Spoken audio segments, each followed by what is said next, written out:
The call came during my quarterly review meeting with the regional director. My phone vibrated 3 times before I excused myself to check it. Mall security. My stomach dropped. Is this Sarah Martinez? We have your daughter Lily here at the information desk. She's fine, but she was found alone in a vehicle in our parking lot.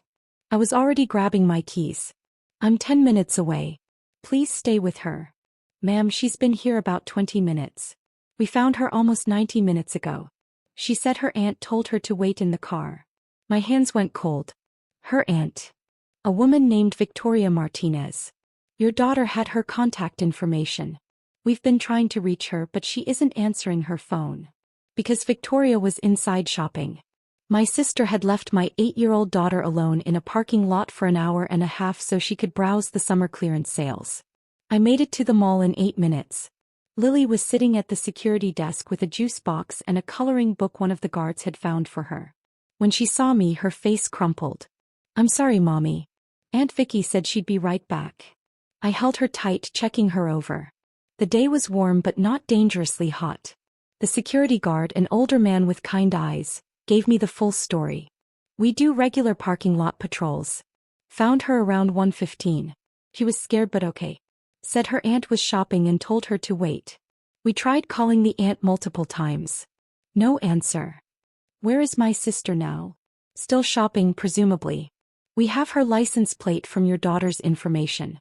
Silver SUV, correct? I nodded, my jaw tight. Thank you for taking care of her. I'll handle my sister. I was buckling Lily into my car when Victoria finally appeared, shopping bags hanging from both arms. She saw us and waved cheerfully. There you are. I was just coming back to check on her. 90 minutes, I said quietly. You left my daughter alone for 90 minutes. Oh, don't be dramatic. She's fine. The sales were incredible. Look, I got this dress for 60% off using your discount code. She held up a shopping bag proudly. Get in your car. Follow me home. Now.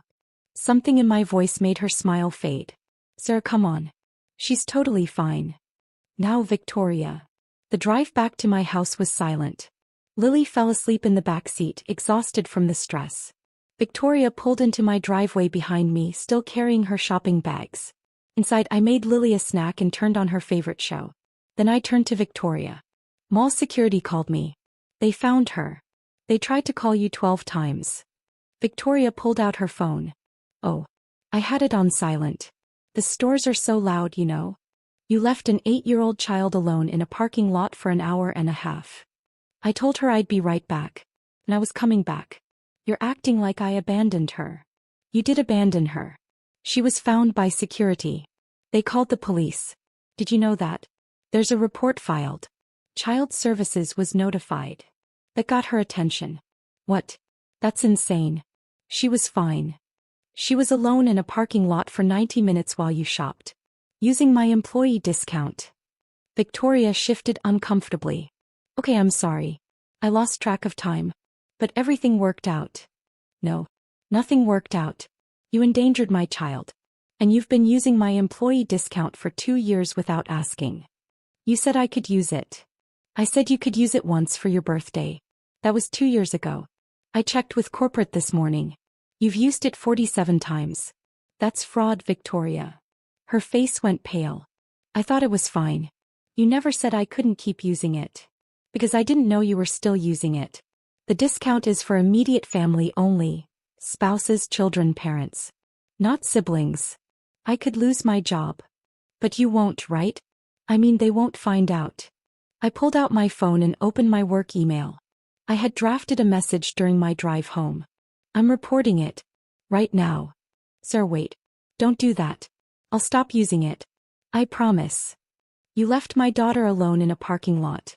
You used my employee benefits fraudulently for 2 years. You haven't even apologized. I just did apologize. No. You made excuses. There's a difference. I hit send on the email. It went to my direct manager, copied to HR and loss prevention. Subject line: unauthorized use of employee discount. Victoria's phone buzzed. Then again. Then a third time. She looked at the screen and her expression changed. What did you do? I revoked your access. The discount code I gave you is now flagged as stolen. Every purchase you made is being reviewed. You'll be receiving bills for the difference between what you paid and what you should have paid. That's thousands of dollars. 47 transactions over 2 years. I'd estimate around $12,000 in unauthorized discounts. Victoria stood up, her shopping bags forgotten. You can't do this. I'm your sister. And Lily is my daughter. My daughter that you left alone so you could save money on clothes. I'll pay you back. Just tell them it was a mistake. It wasn't a mistake. It was fraud. And child endangerment. 2 separate issues. Mom and Dad are going to hear about this. I already called them. They're coming over tonight. Victoria's confidence cracked. What did you tell them? The truth. That you left Lily alone in a parking lot and that you've been fraudulently using my employee discount for 2 years. They won't believe you. Mall security has video footage. My company has transaction records. There's nothing to believe or not believe. It's all documented. Victoria sat back down heavily. I didn't think it was a big deal, the discount thing. You work for corporate. I figured you had access to lots of discounts. I do. For me. Not for you. The company takes this seriously. Last year someone got fired for letting their roommate use their discount code 3 times. 3 times, Victoria. You used it 47 times. What's going to happen? You're going to receive a bill. You're going to pay it. If you don't, they'll take you to civil court. And the mall security report about Lily is going to child services. They'll investigate. Investigate me? No. They'll investigate whether Lily is safe around you. Which means you won't be able to take her anywhere unsupervised. Possibly not at all. Victoria's eyes filled with tears. I love Lily. I would never hurt her. You left her alone in a parking lot. That is hurting her. She was terrified. She thought something had happened to you. Security found her crying. I didn't know she was crying. Because you weren't there. My parents arrived at 6. My father's face was stone. My mother looked between Victoria and me, trying to understand. Tell us what happened, Dad said. I laid it out simply. The parking lot, the 90 minutes, the security call, the discount fraud. All of it. Victoria tried to interrupt several times. It wasn't that long. She's exaggerating. The discount was basically a gift. Dad held up his hand. Victoria. Stop talking. He turned to me. You filed a report with your company? Yes. And with mall security. Child services was automatically notified because she's a minor who was found unattended. Mom looked at Victoria. You used Sarah's work discount without permission? She said I could use it once. I just kept using it.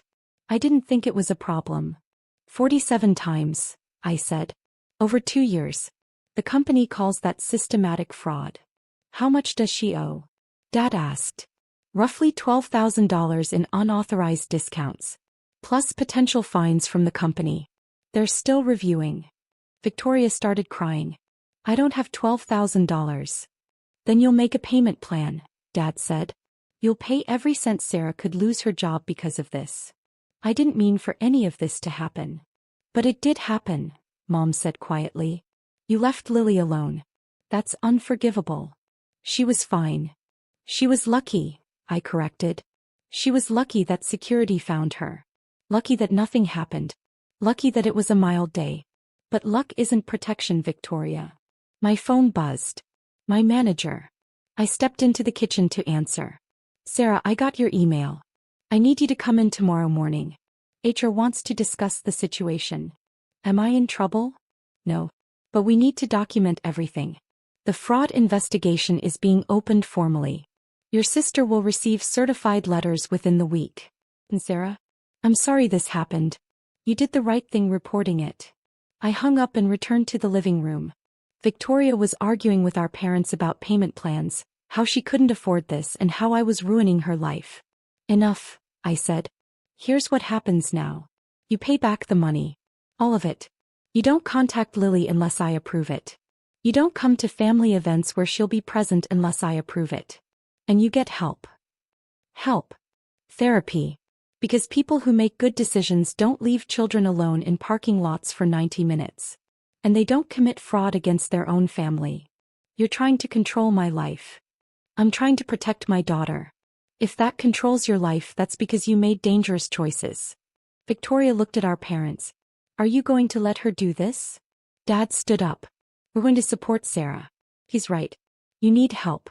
And you need to face consequences. I can't believe you're all turning on me. We're not turning on you, Mom said. We're holding you accountable. There's a difference. Victoria grabbed her shopping bags and headed for the door. Fine. I'll pay your stupid money. But don't expect me at Christmas. I don't, I said simply. Not this year. Maybe not next year. Not until you understand what you did wrong. She slammed the door. My mother winced at the sound. Did we just lose her? Mom asked. No, I said. She lost herself. We're just refusing to pretend everything's fine. Dad hugged me. You did the right thing. It was hard, but it was right. After they left, I checked on Lily. She was awake, having slept through most of the confrontation. Is Aunt Vicky mad at me? She asked. No, sweetie. Aunt Vicky made bad choices. She's mad at herself. Will I see her again? Someday. When she's ready to be safe and responsible. Okay. She hugged her stuffed bear. Mommy, I was really scared in the car. I know, baby. I'm so sorry that happened to you. The security guard was nice. He gave me juice. That was very kind of him. Are you mad at Aunt Vicky? I thought about that. I'm disappointed. And I'm protecting you. Sometimes those feelings look like anger. Oh. She processed that. Can we have pancakes for breakfast? Absolutely. The next morning I met with HR and my manager. They reviewed the transaction records, 47 uses of my employee discount code by someone who wasn't authorized. The total amount of unauthorized discounts was actually higher than I thought. $14,300. We'll be pursuing repayment, the HR director said. This is a clear case of fraud. However, since you reported it immediately upon discovering the extent of the misuse, you're not being held responsible. Will this affect my employment? No. You acted with integrity. That's exactly what we expect from our management team. My manager walked me out after the meeting. Your sister is going to receive some pretty aggressive collection letters. Just prepare yourself for that. I'm prepared. She made her choices. How's your daughter? Scared but okay. We're working through it. Good. Take tomorrow off if you need it. Family leave. Thank you. Victoria's first payment letter arrived 3 days later. She called me screaming about lawyers and lawsuits and how I'd destroyed her credit. I let her yell for 2 minutes, then calmly explained that fraud has consequences and hung up. She called our parents. They told her to pay the bill. She called my ex-husband Lily's father. He told her she was lucky I hadn't pressed criminal charges. 2 weeks later, Victoria showed up at my door. No shopping bags this time. She looked tired. Can I come in? Lily's at a friend's house. You have 15 minutes. We sat in my living room. She twisted her hands in her lap. I talked to a therapist. Like you said. Good. She helped me understand some things, about boundaries and consequences and taking responsibility. I waited. I'm sorry. Really sorry. Not because I got caught, but because I endangered Lily and because I stole from you. That's what it was. Theft. Yes. I'm making payments to the company. It's going to take me 3 years. That's between you and them. I want to make it right with you. And with Lily. But I understand if that takes time. It will take time. Trust is rebuilt slowly. The therapist said I have some issues with impulse control and entitlement. We're working on it. Good. She stood to leave. Thank you for not pressing criminal charges. I know you could have. I still could. The statute of limitations is 3 years. I know. I'm going to prove you don't need to. I'm going to do better. After she left, I sat in the quiet living room. My phone buzzed with a text from my manager. Your sister's first payment cleared. Just FYI. Small steps. That's all anyone could take. Small steps toward accountability, toward change, toward rebuilding what had been broken. I picked up Lily from her friend's house that evening. She chattered about the games they'd played and the snacks they'd eaten. Normal kid stuff. Safe kid stuff. Mommy, can we go to the mall this weekend? I smiled. How about we go to the park instead? Okay. Can we get ice cream? Definitely. Some things needed time to heal. The mall could wait. Trust could wait. For now, we had parks and ice cream and the simple safety of knowing that the people around my daughter would keep her protected. That was enough.